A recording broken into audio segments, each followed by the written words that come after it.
Last time on Deathmatch Island. The Plums had entered a redacted bunker, finding the usual fare of eerie and disturbing items and question-spawning information.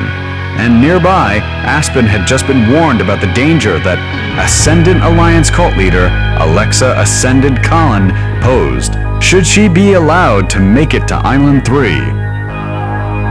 As the Plums finish up in the munitions cache, Ryder the Pacifier Zanidakis is confronted by another competitor and kill leader, Oscar the Ghost Fletcher.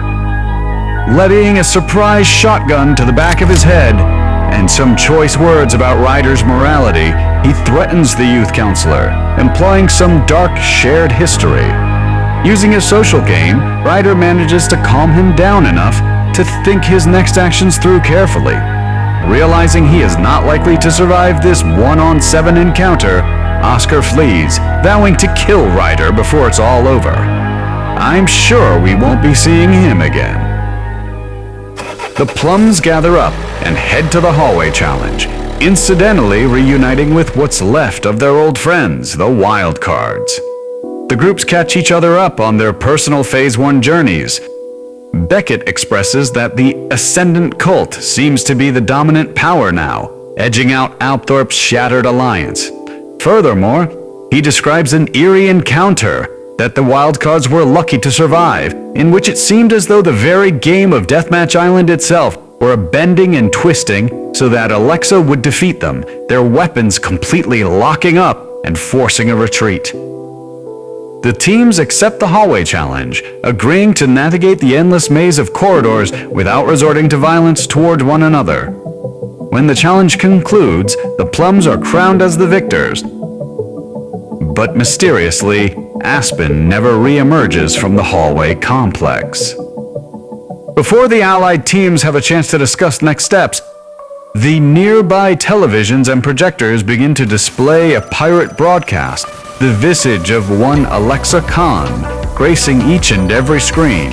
She announces to the island that she would like to have a meeting with one Easton Green, who after his incredible success last episode, saw a meteoric rise in popularity. She invites him to tea atop Island 2's active volcano. And then... Phase 2. The Plums split up, seeking the information that will allow them to establish their Phase 2 plans. Easton leaves for his meeting with Alexa, bringing Bobbie Slug Mode Usoro along as his +1.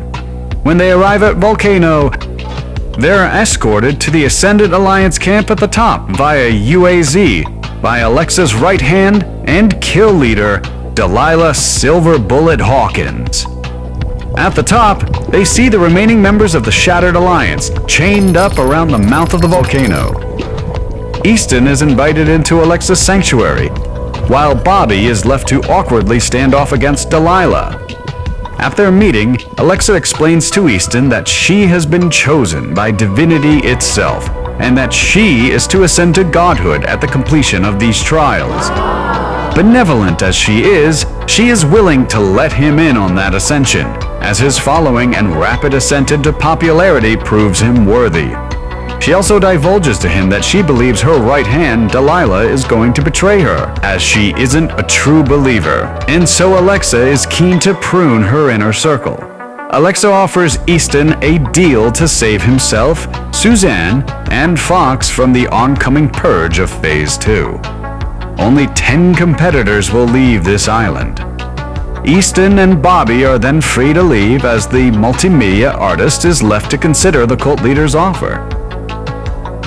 As they leave, one member of the Shattered Alliance is kicked into the volcano, and the rest are forced to follow suit. While the two Plums head back to the others, Robbie Jr. awakens, Bravo! bestowing Bobbie with the power of multiplicity. What a twist! Suzanne Crazy Taxi Leung spends her scout stage performing recon at the emergency congregation facility. As she walks through the cultist-infested corridors, she soon comes to learn two things. First, that the cultists here at the congregation facility have rigged the compound with C4 and intend to blow it, themselves, and this whole facility sky high, in the name of their glorious leader, Alexa Khan. But worse still, a small group of cultists have been sent to the nuclear reactor with intent to send it into meltdown, hoping to kill everybody else on the island, clearing the way for Alexa and her inner circle to advance to Island 3. Initially planning to scout with Suzanne, Banyu Ortiz turns back to coordinate with the wildcards. On the way back, he finds a reward podium hidden amongst the scrub. It offers him a choice between Deathmatch Island luck supplements for the Plums, or a can of Death Aid and a rocket launcher for himself. And finally, we see a Plum begin to make moves to secure their own victory. Banyu enriches himself with Death Aid, choosing an acquisition and a special advancement for himself over advantages for his entire team. He then continues on to reconnect with Beckett's crew, only to find blood and wild card bodies. Following the trail of recent kills and distant gunshots, he finally comes across a standoff between a wounded Beckett and a wounded Quincy? That's right, Quincy Still Here May is, well, still here. With weapons trained on each other, both parties plead their cases with Banyu. Beckett tells Banyu that Quincy opened fire on the wildcards from cover, taking most of them down before they could even react. Quincy rebuts, insisting that she reached out to the wildcards for safety, seeking allies, and they immediately turned on her. It was all she could do to defend herself.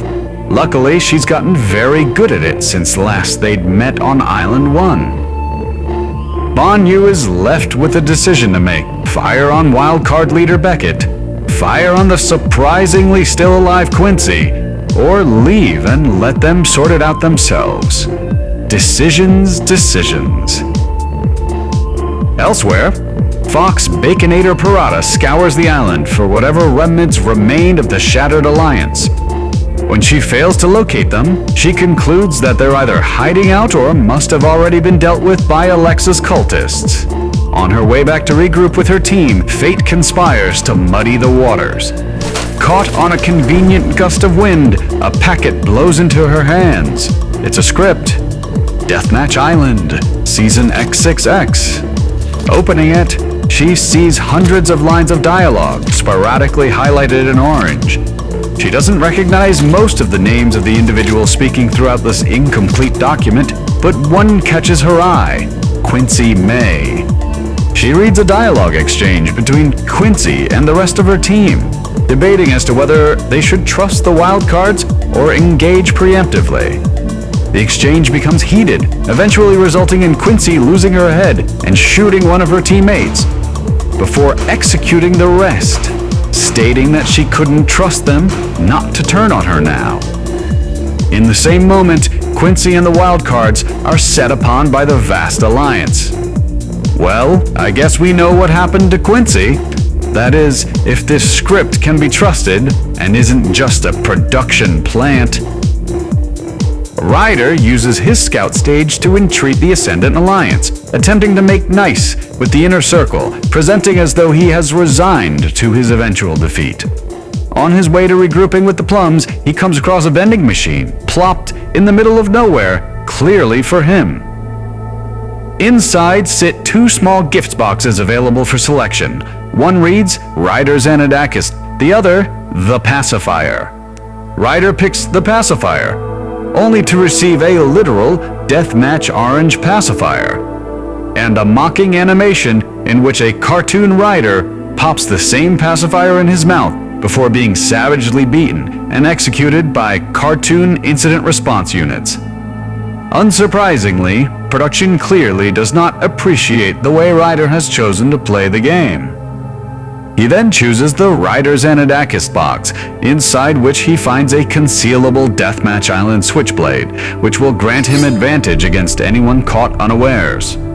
Or it would, if Ryder wasn't willing to uphold his morals.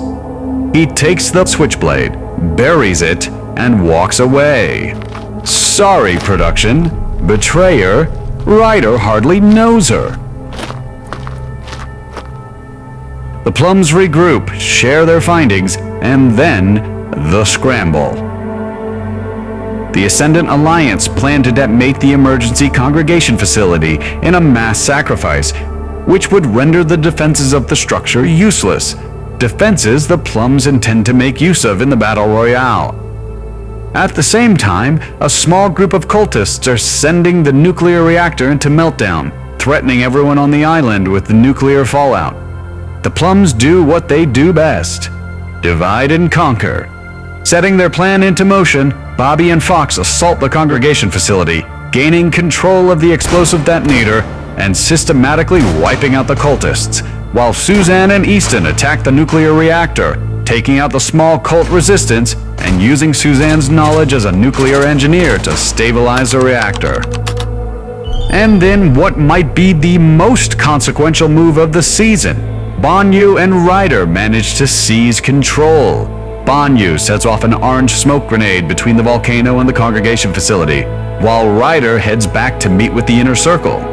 He insists that something is wrong and that the mass sacrifice should have happened by now, pointing to the orange smoke and the fact that the facility is still standing as a sign of trouble. He insists they investigate, and they fall for it, hook, line, and sinker. They even let the pacifier ride with, as the Inner Circle load up into their UAZs and drive directly into the Plums trap. Threats dealt with and control seized, the competitors head into the finale of Island 2, the Battle Royale, as all parties descend on the emergency congregation facility. Fox is in the facility's security room when Alexa's Inner Circle arrives. After watching them show up over CCTV, she primes the explosives, sets the detonation timer, rigs the security doors, and hauls ass towards a discreet, planned, unlocked exit.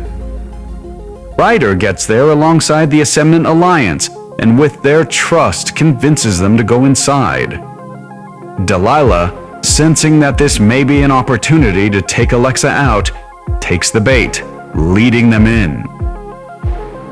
When they pass the threshold, however, the heavy bunker doors seal behind them.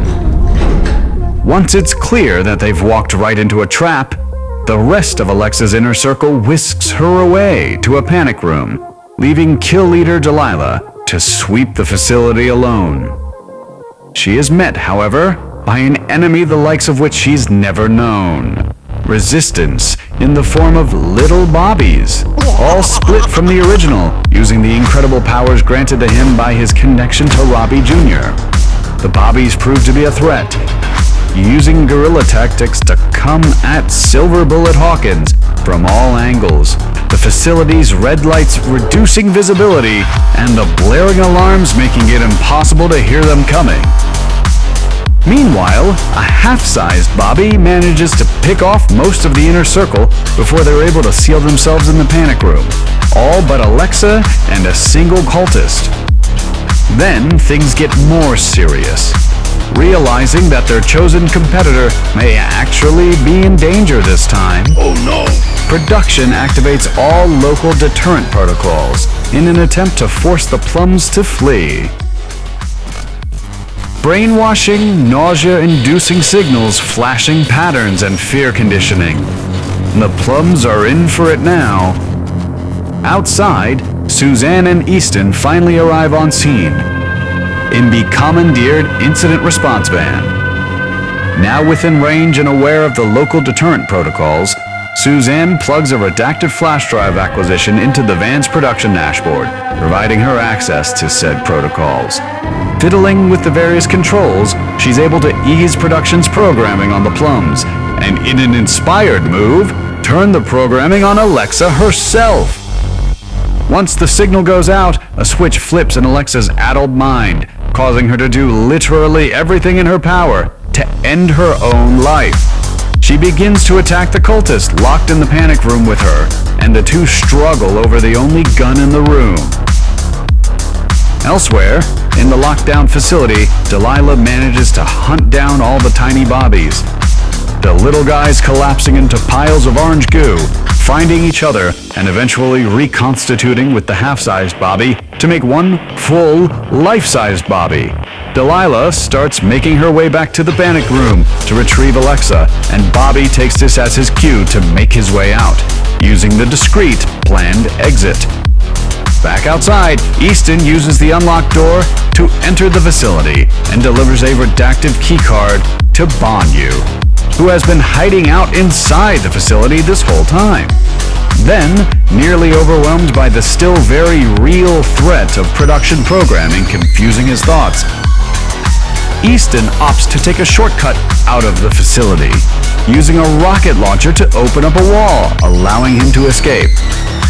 Delilah arrives at the entrance to the panic room, but before she can gain access to Alexa, or Alexa can gain control over the cultist's gun and take herself out, a panel in the panic room opens discreetly.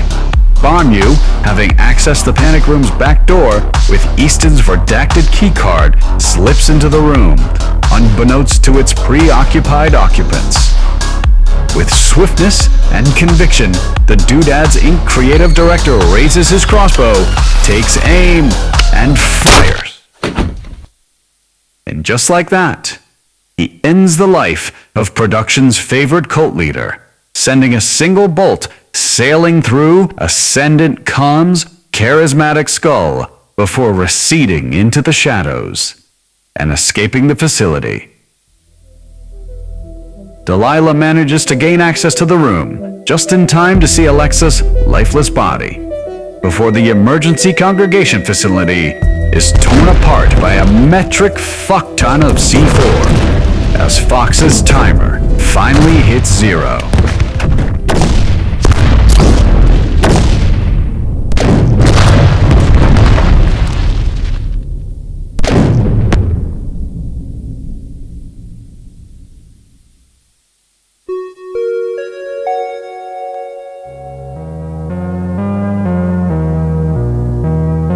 And with that, the happy little jingle rings out, signaling the end of Island 2. The Plums are able to breathe a little easier, knowing that they've made the cut. Only 10 competitors remaining, and they are 6 of them. That begs the question of who remains. Is Aspen still out there somewhere, having escaped the hallway complex? Did Delilah somehow survive the last? What about Ryder Stalker, kill leader Oscar the Ghost Fletcher? And what actually happened with Beckett and Quincy? Banyu never said. And those are just the questions of who survived Island 2.